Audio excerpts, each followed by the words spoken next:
All right, folks, it has been a second since I've seen you. Well, it's been a couple of days. It has been that long, 2 or 3 days.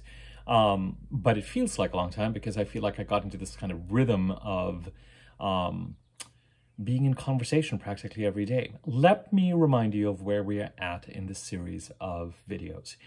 About 2 or 3 videos ago, I did a weekly overview, which is still your best guide with regard to where we are at currently.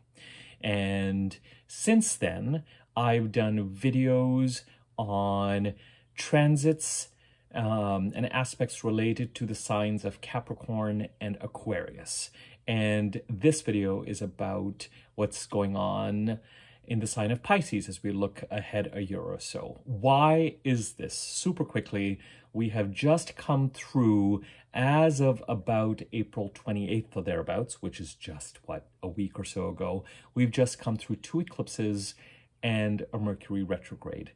And as I've mentioned to you, we are still primarily on the Aries Libra axis of eclipses. And eclipses are, in my opinion, the most important transit, if we want to use that word, or aspect, whatever you prefer to use.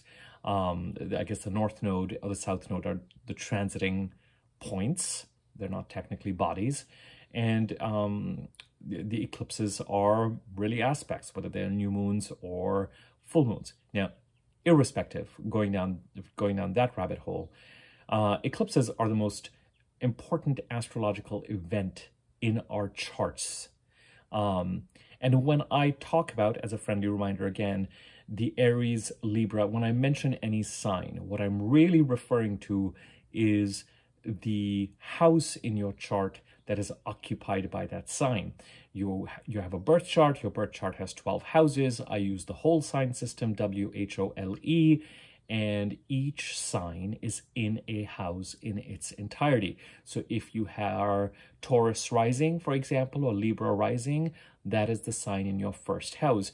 And then every successive sign is in the next house. So if you're Taurus rising, you'll be Taurus in the first house, Gemini in the second house, Cancer in the third house, Leo in the fourth house, Virgo in the fifth house, and so on, until you get to Aries in the 12th house and Taurus in the first. Similarly, if you're Libra rising, you have Libra in the first, Scorpio in the second, Sag in the third, Capricorn in the fourth, Aquarius in the fifth, Pisces in the sixth, and so on. Okay, so and I get it, some people like to use a different house system. Wherever it is that the sign I'm referring to, whichever house is occupied or houses are occupied by that sign in the chart that you like to use, this is a general reading, and what that house or those houses stand for, or who they stand for, is what is impacted. So currently, the eclipse cycle that we're in, the North Node eclipse, the eclipse we're meant to lean into and experience growth and a certain amount of adventure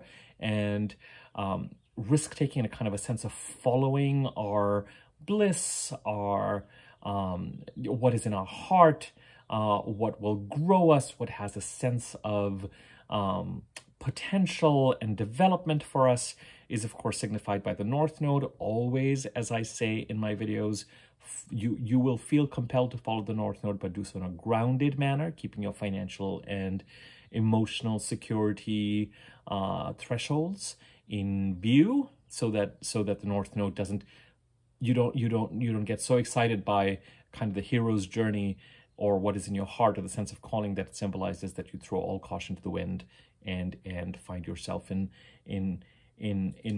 more adventurous and more challenging situations than you would prefer, than you have comfort with. And then the South Node, the opposite point, of course, is where we need to release something that has served its purpose, that is it's like an overripe fruit, it's overdeveloped.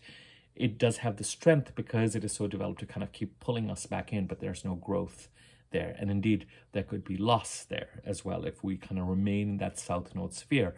So the first of the Aries eclipses was on April 19th last year. And as I've mentioned to you, certainly as we headed towards July, August of last year, we may really have had a sense of which direction we want to move towards. But then as we headed into the second half of last year, we may have felt thwarted or blocked from moving in that direction. By the middle of February, the gates had opened and we could start moving forward again. But until the middle of March, there has been a sense of indecision, overwhelm, feeling a need to recommit to the direction we might want to move in. Just it's actually when you can actually start to do something that you realize just what it involves. The nice thing is that the Aries North Node eclipses continue till the middle of 2025, so we don't have to rush the process. But this particular eclipse cycle that we entered, we had a lunar eclipse in Libra on March the 24th of this year, or 25th, and the solar eclipse this year was on April the 8th, which was conjunct Chiron. And we had Mercury retrograde from April 1st to 25th of this year, and certainly as we entered about the middle of March and as we entered into the eclipses would have given us a sense of which doors have closed for us, which doors are open for us, which door is calling us, what is that kind of light at the end of the pier, that lighthouse that is kind of beckoning us to follow it. And the Mercury retrograde period ideally would have given us a sense of what has been in our blind spot, and in certain cases where we may have had an intuitive feeling about certain things, what is actually, if we had an intuitive feelings about Mercury retrograde periods can sometimes give us proof or greater clarity about what is actually going on in certain situations. It's a strange thing to say about Mercury retrograde because it has a reputation for confusing things, which it does on a mundane level when it comes to things like travel and communication and technology. But on a deeper level, the planet of communication, cognition, and transactions goes reverse in order to ensure that before we move forward, whatever's in our blind spot is revealed to us. We got through that period by April the 28th. The video that I did, that was the weekly overview, 2 or 3 videos. Certainly, we may have come out of this period with a sense of, okay, we really, sort of, as I said, somewhat cheesily, welcome to the first year of the rest of your life, but it has that feeling.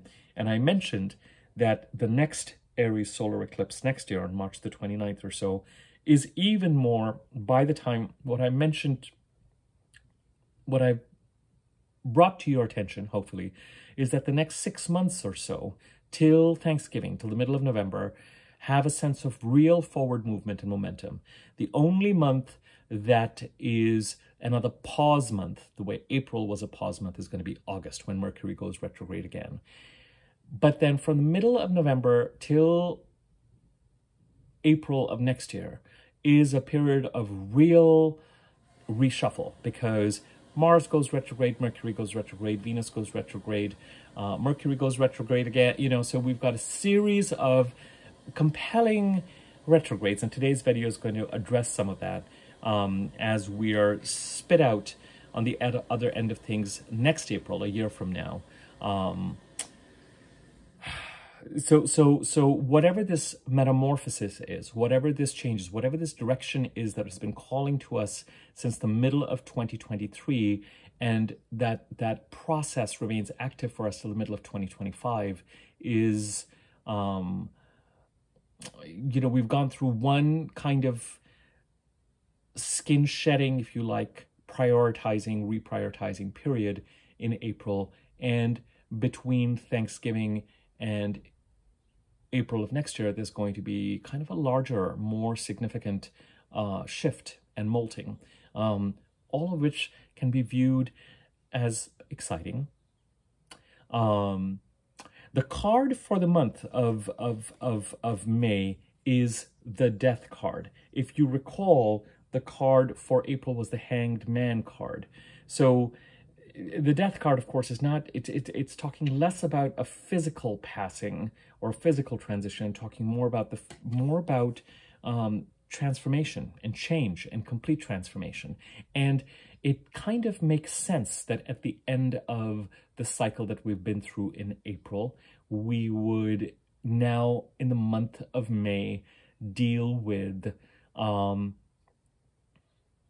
as we have the go-ahead to move in the direction that we, more decisively, more clearly, as we know what next steps we're meant to take. It wouldn't surprise me at all if we enter May, and May ends up being a kind of a decisive month where certain things truly end and making room for new beginnings and transitions moving forward. The card for June is the Hierophant, and some of you folks are quite well versed in the tarot, so the Hierophant is a card that always sort of confuses me, and I have mixed reactions to it. So if anyone has some sort of wisdom to share, and you do not have to write paragraphs and paragraphs at all, but some wisdom or some clarity about what the Hierophant means to you, I'd be curious. I would love to, feel free to leave a comment or something like that on that if you don't mind, and if you feel inclined. I'm not forcing you to do anything, of course, but I'd be curious to see what your take on that is. But for the month of May, it's forward movement. Also, the astrology for the month of May is lighter and less tense than the astrology in June. June is very much a forward movement month, but there are some, as the planets enter the sign of Gemini, they excitingly trine Pluto, but then they square Saturn and Neptune in Pisces. And the first of the two Capricorn full moons at the end of June, squares Neptune. There's a discomfort. June requires a lot more edgier energy to deal with things. May has a sense of, let's go. As I said, welcome to the first day of the rest of your life. Now, we are 3 or 4 days before the new moon in Taurus. So it will not surprise me if, as you head through the weekend, will not surprise me at all, and into Monday and even Tuesday, that your energy gets lower and lower, and it's kind of harder to, you are, the last month being derived by moon, started, was the Aries month, with the Aries new moon eclipse on April the 8th, and that month is coming to a close, and the moon just moved into Aries a few hours ago. So again, we may well find that before the new moon in Taurus, we are wrapping up. Now, the last new moon was a new moon solar eclipse. So there's the 28-day cycle formed by the new moon. There's a 2-month and a 6-month period that is actually formed by the eclipse itself. And then the Aries eclipses, as I mentioned, continue into next year. There's one on March the 29th of next year. Now, as we came out of this particular period, so just know that while May is a get up, let's go, get moving month, and we're going to feel that energy and the need and the necessity to start to be in action. It's going to be inevitable. You're going to feel it. The retrograde is over. The eclipses are done. Change is inevitable. It has either been presented to you already, and remember that the new moon in Taurus is in direct conversation with the full moon in Scorpio that we had at the end of April. Was it April the 25th or thereabouts? When I do the new moon in Taurus video, we'll talk about that. Once I established for you, once I established for you kind of a roadmap for the next 12 odd months or so after we came out of, in that weekly video that I did, I wanted to look at the signs and therefore the houses occupied by those signs in your chart. I wanted to look at those signs where we are hosting, that have been active since the beginning of the year, number one, and number two, where we're hosting slower moving planets. And because even though the bulk of the astrological energy is in the sign of Aries and Taurus, and soon as we head towards May the 20th, we'll start to be in the sign of Gemini, we can't quite ignore, it's important to have context for what is going on in these particular signs. We're going to keep referring back to these videos because as the personal planets, the Sun, Mercury, Venus, Mars, and the new moons and full moons kind of go around the chart and start to separate from these conjunctions that we've been experiencing. We've had Pluto in Capricorn and Aquarius, Saturn, Neptune in Pisces, the North Node in Chiron in Aries, Jupiter and Uranus in Taurus. As these personal planets kind of move past these conjunctions, they're going to start to square and trine these slower moving planets that I just mentioned. And those conversations start to become more relevant and more important. We can't just ignore these, you know, even though the eclipses are the most important part of the chart, and soon the Taurus part of the chart is going to, you know, we're starting a Taurus month in a few days' time. Even though all that remains true, we can't quite ignore, and the entry into the sign of the Taurus is the perfect example. As the personal planets, Sun, Venus, Mercury, eventually Mars, come into Taurus, and Sun and Venus are already in Taurus. When does Mercury come into Taurus? On the 16th, 17th? How can you not know the answer to my question? I'll tell you. Give me 1 sec. Give me 1 sec. Mercury comes into Taurus. I don't even know why I'm talking about this right now, but I do need us to have some context as we move forward. Mercury comes into Taurus on May the 15th.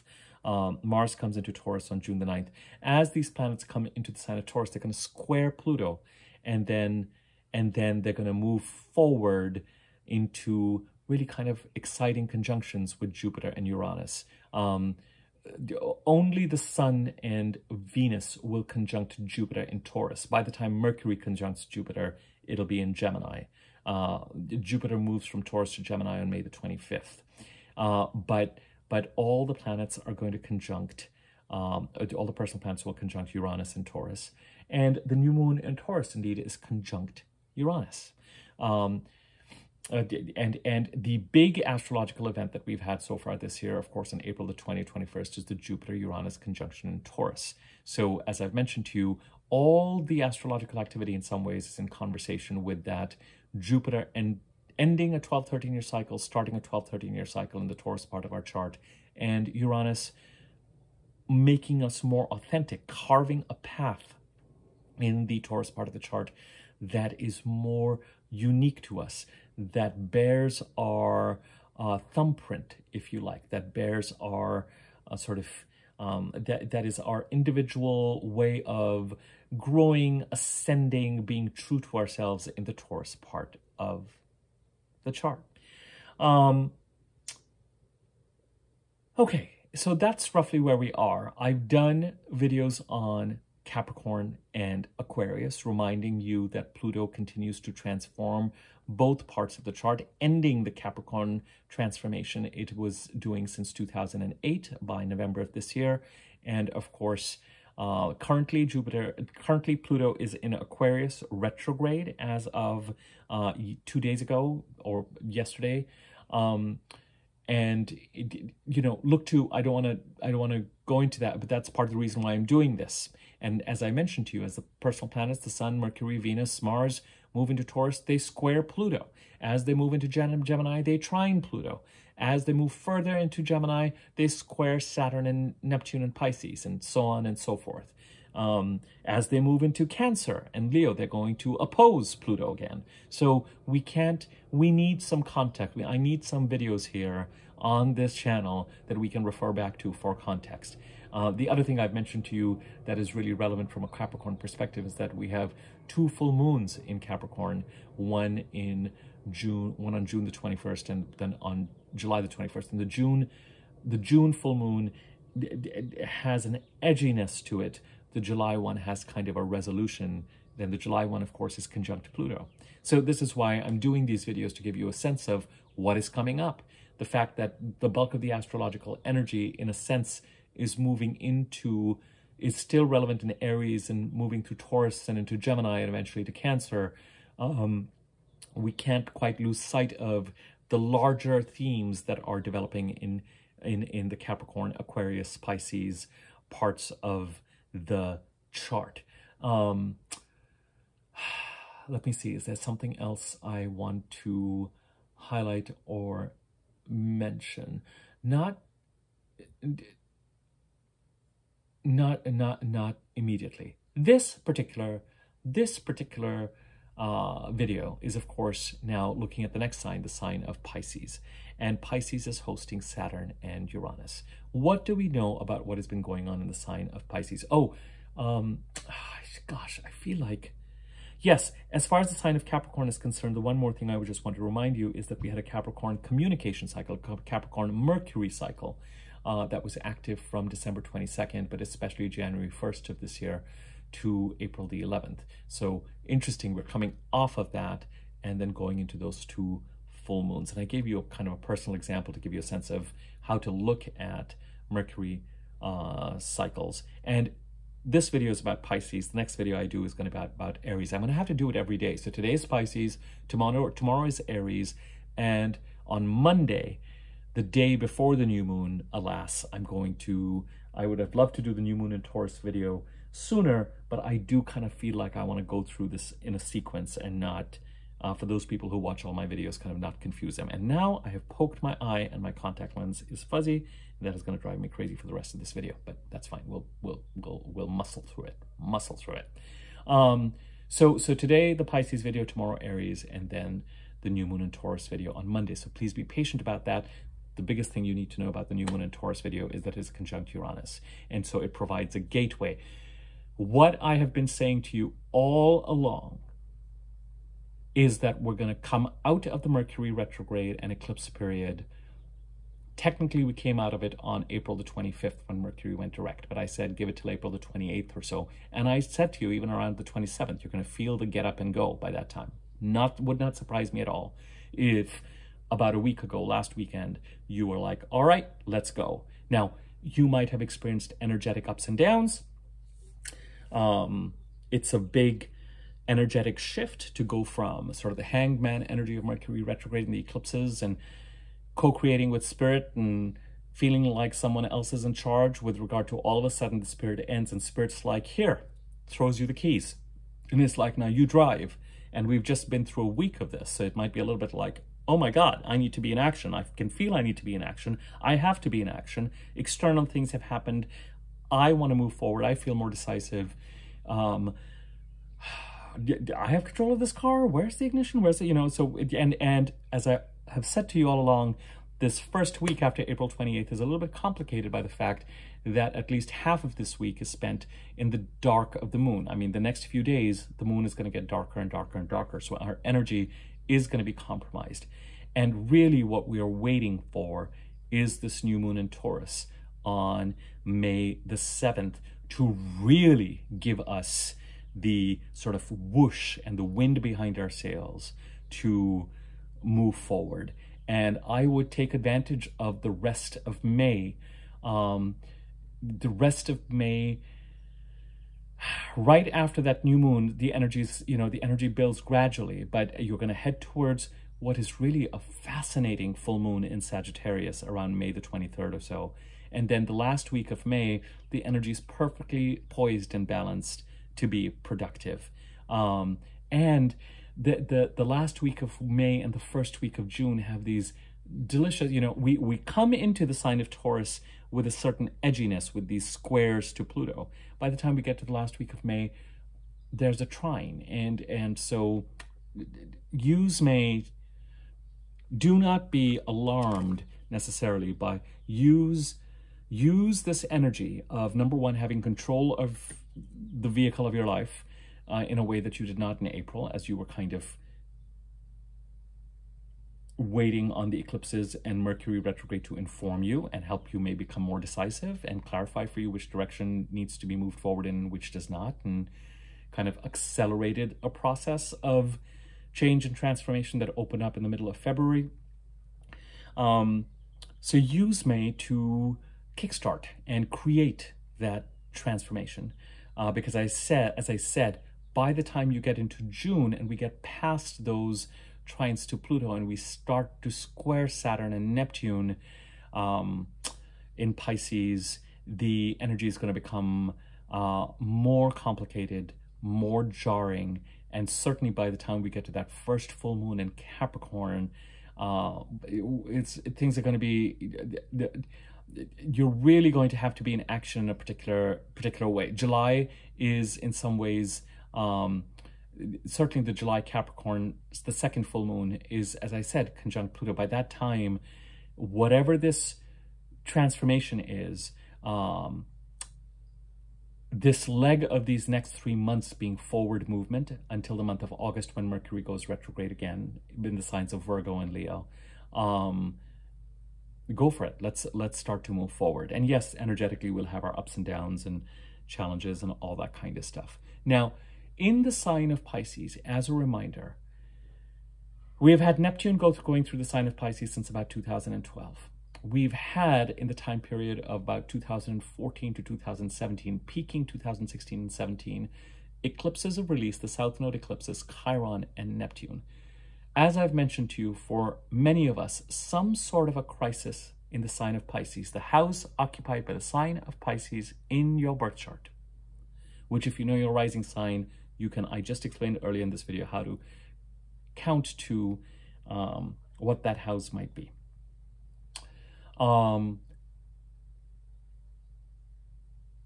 some people, with Neptune's presence there in the sign of Pisces, there's a desire to pursue a more spiritual or artistic or inspired or creative path.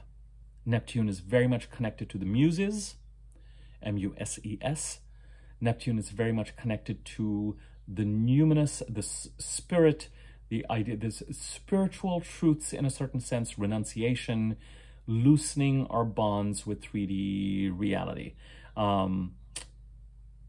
This can have its challenges, ways to kind of loosen bonds with 3D reality. And of course, Neptune has a reputation for being escapist and fantasist and things like drugs and alcohol and, you know, other things that we use to kind of merge, to feel a greater sense of connectedness and to lose a sense of individuality and feel connected to the cosmos. And, you know, it sort of falls within Neptune's realm when we are looking for a certain type of bliss state, let me call it that, whether it is the nature of connection with another human being or whether it is felt on a larger connection.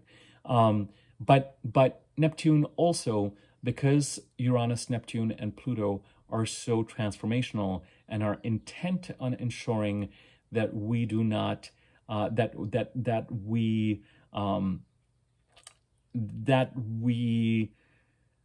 intent on ensuring that we do not remain on any paths or remain attached to or yearn for or go towards things that are either not part of our destiny or not good for us or not right for us.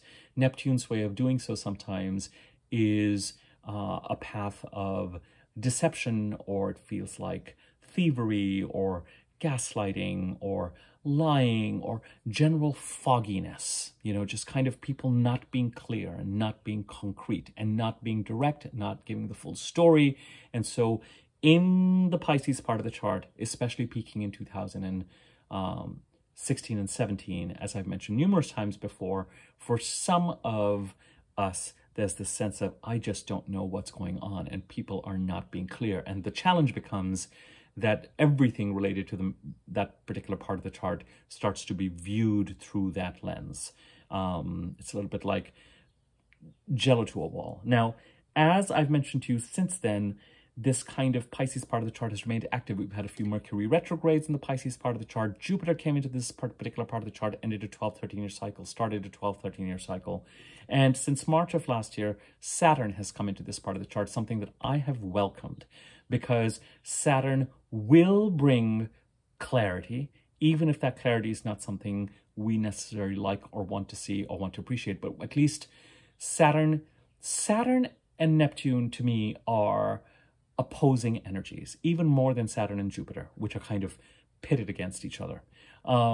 Saturn is very much about what is real and what you need to do in order to be successful and productive and fulfill your highest potential in the 3D space as an individual who has certain goals to meet, who has certain security concerns, and Saturn's view of success is conventional, conservative,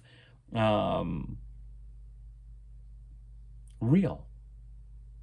Neptune would argue that that really isn't real, that we don't live in the real world and it's all just a game. And of course, Neptune, you know, the further away the planet, the greater its power, as I say, and the greater its connection to a certain type of truth. Fine. But the bottom line is we're still here and we've got to deal with, and we would all like to be successful in certain ways and be on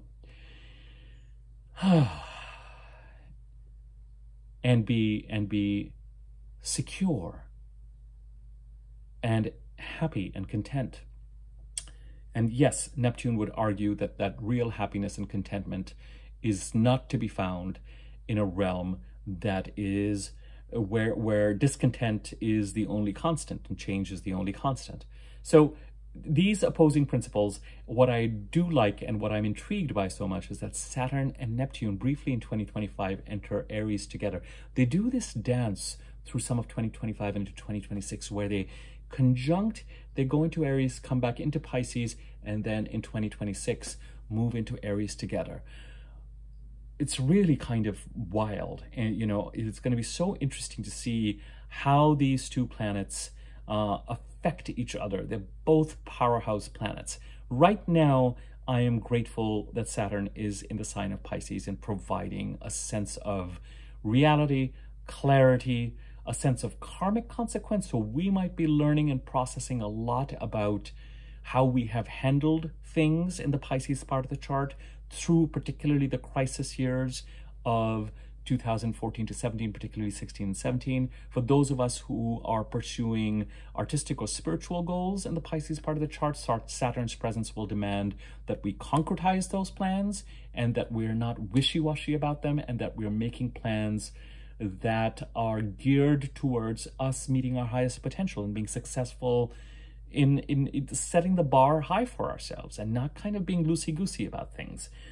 Saturn could provide opportunities. They don't have to be big opportunities. They could be relatively smaller, but teaching you what you need to know and learn and grow in and become more effective at, more skilled at in the Pisces part of your chart.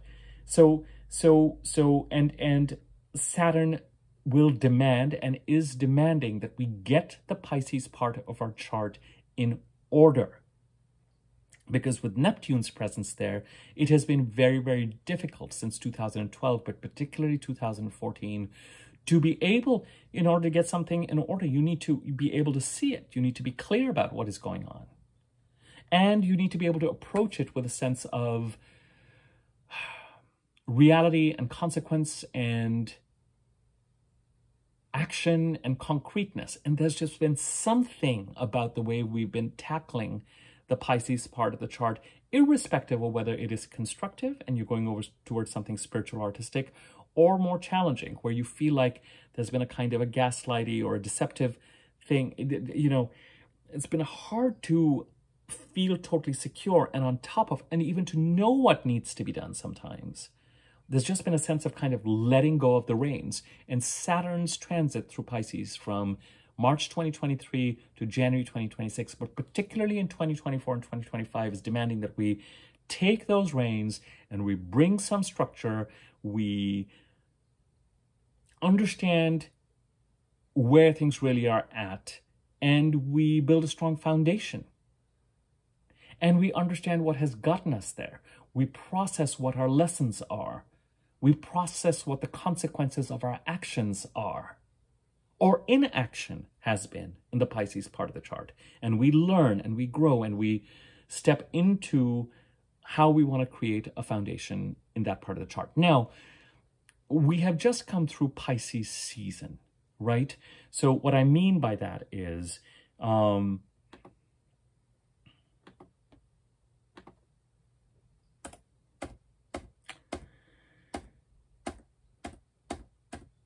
the sun entered Pisces on February the 19th of this year. And on April the 30th, not that long ago, Mars left Pisces. And in April, we essentially had two aspects in Pisces, but important ones. Mars conjuncting Saturn on April the 10th, and on April the 29th, the day before Mars entered Aries, Mars conjuncting Neptune.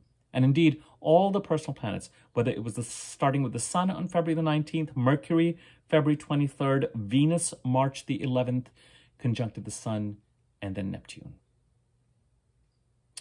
The sign of Pisces is also significant, increasingly.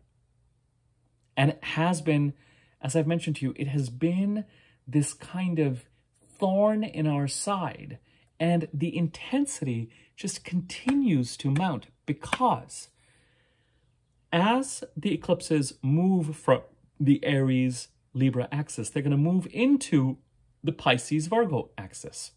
So where during the crisis years, 2014 to 17, for part of that period, we had the South Node eclipses occurring in the sign of Pisces. Now we have the North Node eclipses in the sign of Pisces. And next year, 2025, is primarily a year of eclipses on the Pisces-Virgo axis. This year, 3 of the 4 eclipses on the Aries-Libra axis and 1 eclipse on September... Is it September the 9th of this year? I ask you. September the 17th of this year. September the 17th of this year is the first full moon lunar eclipse in Pisces. We have 3 eclipses in Pisces. All of them are lunar eclipses, and all of them are in the second half of the year. They're all North Node eclipses. It's really interesting, you know. It's sort of these big emotional culmination eclipses in Pisces. There are no solar eclipses in Pisces.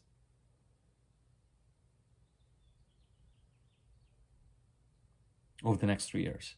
The first of these eclipses is on September 17th of this year, a lunar eclipse in Pisces. Next year, we have 2 South Node eclipses in the sign of Virgo, but we also have, in 2025, a lunar eclipse in Pisces on September 7th. Then in 2026, where we've got 2 eclipses on the Virgo-Pisces axis and 2 on the Aquarius-Leo axis, we have 1 more lunar eclipse in Pisces on August the 28th. Once we're done with those eclipses, peace. Neptune will be gone from Pisces. Saturn will be gone from Pisces. The eclipses will be gone from Pisces. And this drama that we've been hosting in the sign of Pisces since 2012, but especially peaking and we becoming really conscious of it 2014, 15 onwards and reaching sort of operatic levels in 2016 and 17, will be behind us. I'm also really glad that the North Node eclipses are moving into the sign of Pisces. Both these energies are demanding that we lean into the sign of Pisces and we resolve things and we concretize them and we accept what Neptune has wanted us to lose, and we build a foundation with Saturn's help, and we lean into the Pisces part of the chart. It may be 2 separate things. Saturn may very well be trying to sort out something, but the leaning into might be something else, both related to the Pisces part of the chart. That's where these transits would happen as we move through 2025 and 2026. By the time we are really into 2026 and 2027, by the time we're really into 2025, actually, by the time we're into by the time we're dealing with the 2 lunar eclipses on the Virgo Pisces energy in 2026, Saturn and Neptune will have left. So for the bulk of these eclipses on the Virgo Pisces axis, Saturn and Neptune will still be very much presences in the sign of Pisces starting the second half of this year. Now, with a lunar eclipse, I do look to 2 months before the lunar eclipse to start to give us a sense of what is escalating. So if this year we have a full moon lunar eclipse in Pisces on September the 17th, then the week before and after July the 17th, I would really start to pay attention to and look at for what themes are coming up related to the Pisces house in your chart that is going to grow and escalate as we get to that first lunar eclipse on September the 17th. And that would be roughly around the time of the second full moon in Capricorn, conjuncting Pluto on July the 21st. But it's really, it's about 2 months before the week after that I find in the work that I do that has that kind of resonance and importance. So the personal planets transit through Pisces and the you know, when the sun enters a part of the chart, our consciousness is just, as I say, it's like this giant internal consciousness spotlight in that part of the chart, the Pisces part of the chart. This would be February 19th to like March 21st or thereabouts. And it would just have been spotlit, you know, all the nooks and crannies, all the cobwebs. It happens every year. Venus brings a certain amount of ease and guidance and help and bridge building. But the conjunctions with Saturn and Neptune are still sobering and still bringing to your attention what is at stake still, especially if there's issues of theft and deception, all that kind of stuff. And Mars's transit then through Pisces, Mars conjuncting Saturn, April 10th, 11th, I think I said, and April 29th, not that long ago, conjuncting Neptune, really giving us a sense of where do we need to draw. Number one, what plans do we need to, really giving us a concrete sense of what do I need to do? What actions do I need to take? What goals do I need to pursue? And what do I need to protect in the Pisces part of the chart?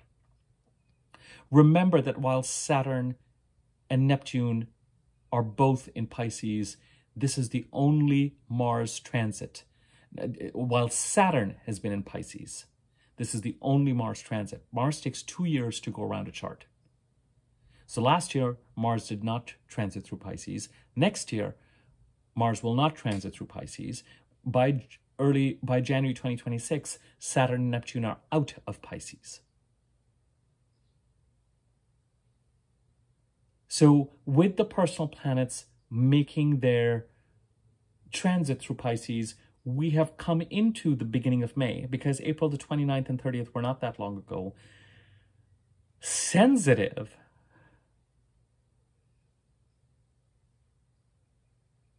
to all these dramas and what continues and what has become clear. Remember that the month of February has very much been, especially the middle of February, the fulcrum to which kind of this year, the seesaw of this year kind of tilted. We had the Sun and Pluto march into Aquarius on January the 20th.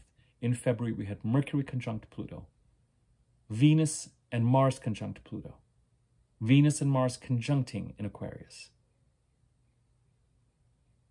We had Saturn and the Sun and Mercury conjuncting in Pisces,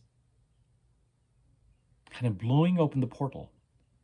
And then as we head into March, of course, as we were marching towards those eclipses, and we were still, so we have just spent a considerable amount of time becoming very, very sensitive and attuned to the status of where things are at in the Pisces part of the chart, both in terms of what we now know and understand to be real and true, what is still nebulous, but we are dealing with and tackling it all in a much more concrete way. We have the tools and the astrological energetic firepower with Saturn's presence in Pisces to lay and build a foundation. Now that Mars is out of Pisces, and we have just come through this sensitivity to the Pisces crisis, or the need to, especially if we've had goals around spiritual or artistic endeavors or creative endeavors in the sign of Pisces, the house occupied by Pisces in our chart, a need to concretize them and start to work towards them.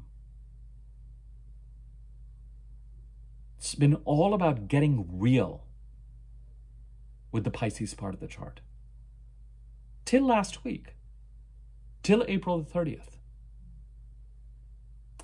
Now, as the energetic focus shifts towards galloping forward and moving forward, picking up on the Aries new moon eclipse on April the 8th, that we really weren't able to do very much with, arguably, those of us who have Mercury direct in our birth charts, until after April the 28th.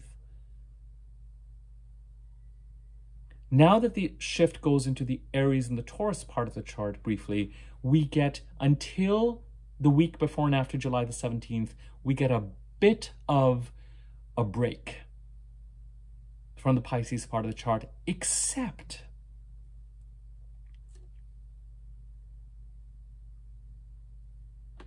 in June, especially,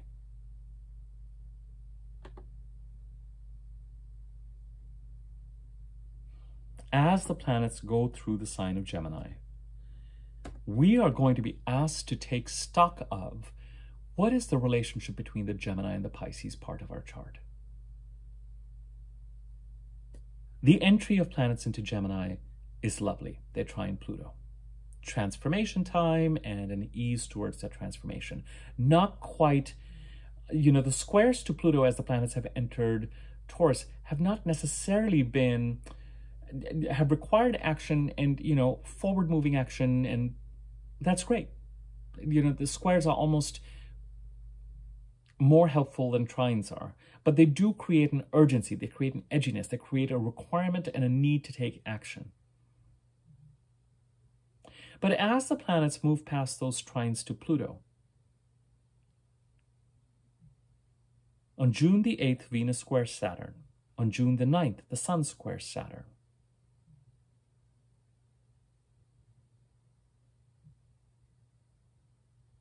The new moon in Gemini, part of the reason why I'm telling you that May is clearer in some ways energetically and June is a little bit edgier, is that new moon in Gemini squares Saturn. So there's something that action has to start to be taken in the Gemini part of the chart to help and support Saturn create a strong foundation in the Pisces part of the chart. So we're going to become sensitive to the Pisces part of the chart again in June. June the 12th, Mercury squares Saturn. So within the 8th and the 12th, within those 4 days, the Sun, the new moon, Venus, Mercury, all square Saturn. 4 days later, Venus squares Neptune. On the 17th of June, then Mercury squares Neptune. On the 20th of June, the Sun squares Neptune. Mars, which is now falling behind the personal planets, does not come into square Saturn and Neptune till August and September. And by that time, we are moving towards the eclipse in Pisces anyway. This eclipse in Pisces on September the 17th, out of the 3 lunar eclipses that we host in Pisces, is in some ways the most, I don't know that it's necessarily the most potent, because the one in 2025 is really a fuller eclipse. It's conjunct the North Node. But this particular eclipse this year on September the 17th, with July the 17th playing an important role in this conversation, is conjunct Neptune. So we have a full Neptune, and it's about time that we had Neptune illuminated by the sun and conjuncting a full moon. We've gone through one kind of illumination in February and March and April in the Pisces part of our chart with Saturn there. And we're going to be moving towards, in June, we're going to be chafing against Saturn and Neptune from the Gemini part of the chart. Once the planets start to move into Cancer, they trine Saturn and Neptune. But that's, this is how astrology, sort of astrological aspects tend to work.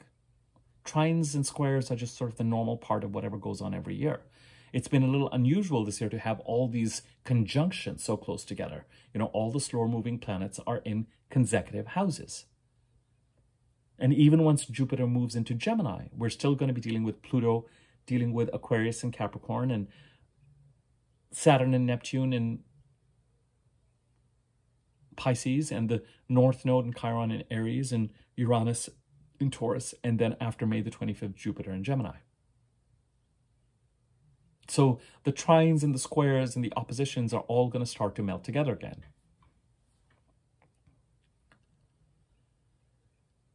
But even though the growth and where we are moving towards and are aspiring aspirant actions now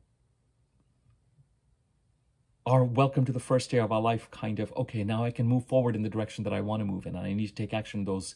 And as the planets move into Taurus and they square Pluto, what is it that I need to do related to the Taurus part of the chart that's going to allow Pluto to make its transformation in the Aquarius and Capricorn part of the chart? And how do I capitalize on the upcoming trines? And, you know, but this is why I am doing these looking ahead videos, because as we move into June, yes, we've had our first set of taking stock of what has been going on in the Pisces part of the chart between February 19th and April the 30th. I think that, you know, the actions are still, it is important to help Pluto finish up its transformation in the Capricorn part of the chart. And we get 2 full moons in Capricorn, and we get Pluto coming back into Capricorn between September and November of this year. Very important to help Pluto finish that transformation in the Capricorn part of the chart since 2008. We're going to have transits related to Pluto's entering into Aquarius for the next 19 years. We've already had some in the last week and a half with the Sun and Venus squaring Pluto.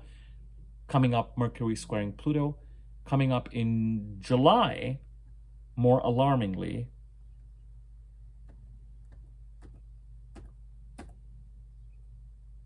in June, here's the other thing about June. On June the 11th, Mars squares Pluto. And that's really, again, action needed to be... I'll cover that. You know, June just has a... June is a squarier month than May. Mars is squared to Pluto, personal planets squaring in quick succession, because Saturn and Neptune are getting closer to each other. Saturn and Neptune and Pisces. So whatever, and with Mars especially going over Pisces in April, I think we're entering May glad to have a bit of a break related to the Pisces part of the chart, but aware that as we get into the second half of this year, and certainly as we enter 2025 and 2026, it is the Pisces part of the chart, especially in the first half of 2025. A year from now, we're going to have Mercury and Venus retrograding between Aries and Pisces. When I tell you that this period of the middle of March to the end of April, and when I said, welcome to the first day of the rest of your life, I mean, whatever this transformation was, does not hold a candle to what we're going to go through between Thanksgiving and culminating in this Venus-Mars retrograde next year. And the sign of Pisces, remember, by that time, you know, the North Node will be in Pisces, and Saturn and Neptune, and at a certain point, Venus and Mars, you know.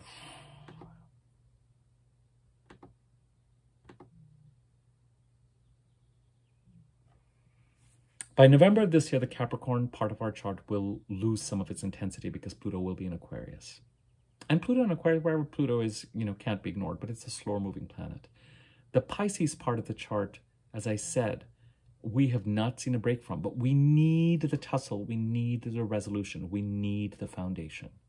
But it is a very intriguing to get into February, March of next year and head towards the last Aries solar eclipse on March the 29th of next year, again, while Mercury is retrograde.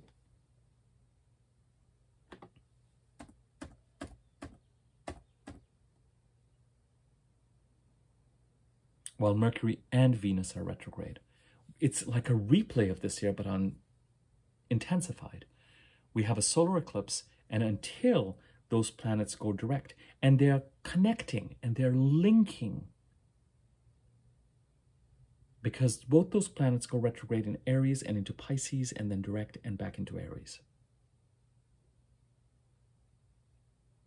And depending on the nature of your chart and where your rising sign is, and what your rising sign is, and what the connection between those two successive houses the Pisces house and the Aries house in your chart, it's going to, you know, for example, if you have Pisces in your 12th and Aries in the 1st, or Pisces in your 8th and Aries in the 9th, the 8th and the 12th house are very much around endings to some extent. And as the planets move into the 9th or the 1st, there's a sense of new beginnings. But if you have Pisces and Aries in the 7th and 8th houses, the 1st and 2nd houses, or the 3rd and 4th houses, or the 9th and 10th houses, then there's a connection between the two of them. Thematically, those two houses are connected to each other. It's not that one ends and one begins. They are linked together. The 7th and the 8th are about your partners and partnerships and contracts. The 3rd and 4th could be around where it is that you live, both in terms of neighborhood and surroundings and your immediate community and your residence. For example, the 9th and 10th could be around your aspirations and your goals and your career. And that would be different from wrapping up what needs to be wrapped up in the 8th and heading into the 9th, or wrapping up what needs to be wrapped up in the 12th and heading into the 1st, if Pisces is in the 8th and Aries is in the 9th, or Pisces in the 12th and Aries is in the 1st. So, to summarize, as far as the Pisces part of the chart is concerned, Saturn is in Pisces, has been since March 2023, but especially after February the 19th of this year till the end of April, we have had our first taking stock of what has been going on in the Pisces part of the chart, getting some clarity, getting clear about what is not clear, getting clear about what is still under threat, certainly during the month of April, getting clear on what we need to do to stabilize the Pisces part of the chart and what still needs to be protected and what actions need to be taken. In May, possibly, we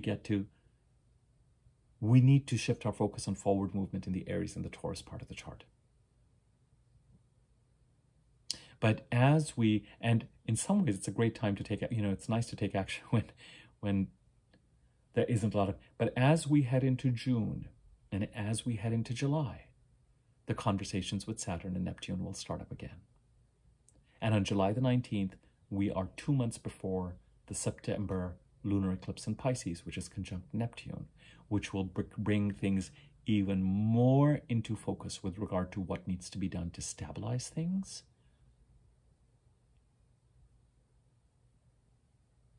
And what actually is going on in the Pisces part of the chart.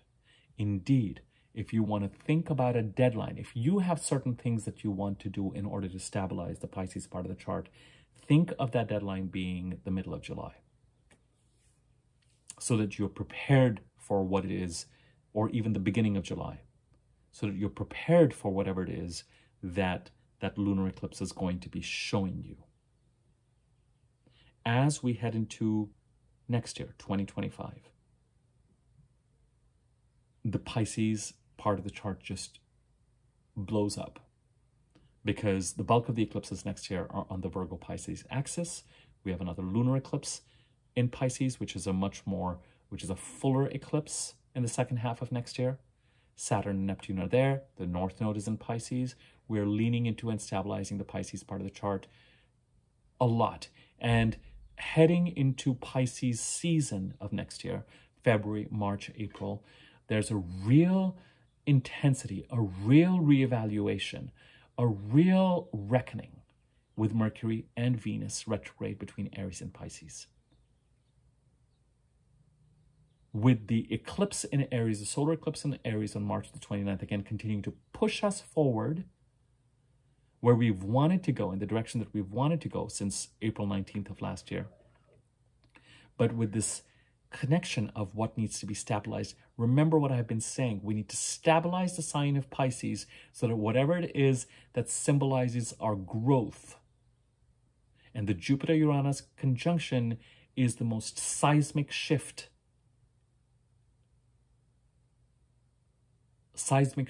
of Jupiter conjunctions. The last one occurring in the second half of 2010 and early 2011. And over the next 12 months or so, we're really going to see the consequences of the Jupiter-Uranus conjunction. Because many of us will have felt the impact of that conjunction the last time as 2011 progressed. into 2012.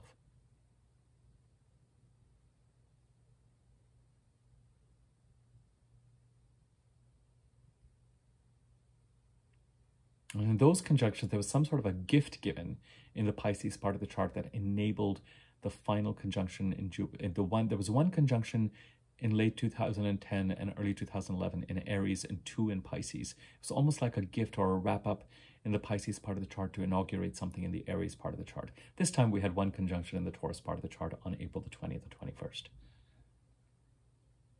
But we want to stabilize the Pisces part of the chart so it doesn't sabotage the direction we need to move forward in. See, this is why I'm doing these look aheads, because as we keep doing more videos, we're going to have to keep coming back to this. With the Pisces part of the chart, the conversation starts up. The conversation starts up in June as the planets move through Gemini. Luckily, as they move into Cancer, trines. But then by the time, then eclipses, and by the time we get into next year, it's just like party time. It's just like, let's handle and manage the crisis in Pisces once and for all and stabilize it, so that when we deal with the final eclipse in the second half of 2026, we're really wrapping things up. And that is a 14-year odd period, but especially a 12 odd year period of the sign of Pisces in our charts, the house occupied by the sign of Pisces, just delivering and experiencing an intensity continually. Whether it has been an intensity of deception and theft and Mercury behavior, either on our part or someone else's part, or playing cards really close to each other, being Neptunian, or whether it is in pursuing a more spiritual or renunciatory or wanting to go in a more artistic inspired direction in that part of the chart. The next video I do tomorrow is going to focus on the Aries part of the chart. That's where we have the current eclipse. That's where we are currently leading into. And that's where we currently have the Mercury cycle. That's where we're going to continue to see developments. And Mars is now in Aries. So a lot of the action that the Aries new moon solar eclipse promised, we're going to experience in May as Mars gets ready to conjunct the North Node and Chiron.